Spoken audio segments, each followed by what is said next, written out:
Ramakrishna mission বিদ্যা মন্দিরের নতুন শাখার আনুষ্ঠানিক প্রকাশ রিষড়ার বোস হাউসে।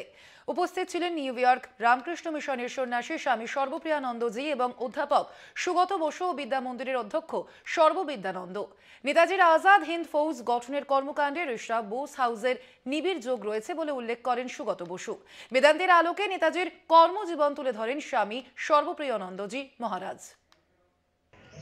1941-এর সেপ্টেম্বরের 1 তারিখে জাপানের বিদেশমন্ত্রী তার রাষ্ট্রদূত বার্লিনে তাকে যে বার্তা পাঠিয়েছিলেন এবং তার মধ্যে ছিল শরৎচন্দ্র বসুর সুভাষচন্দ্রকে লেখা একটি বার্তা, সেইটি তারা ডিকোড করে 5ই সেপ্টেম্বর উইনস্টন চার্চিল প্রধানমন্ত্রীর একেবারে ডেস্কে রাখে এবং তারা বলে, আমরা ঠিক সময়ের অপেক্ষায় আছি কবে শরৎচন্দ্র বসু এবং তার অনুগামীদের গ্রেপ্তার করব।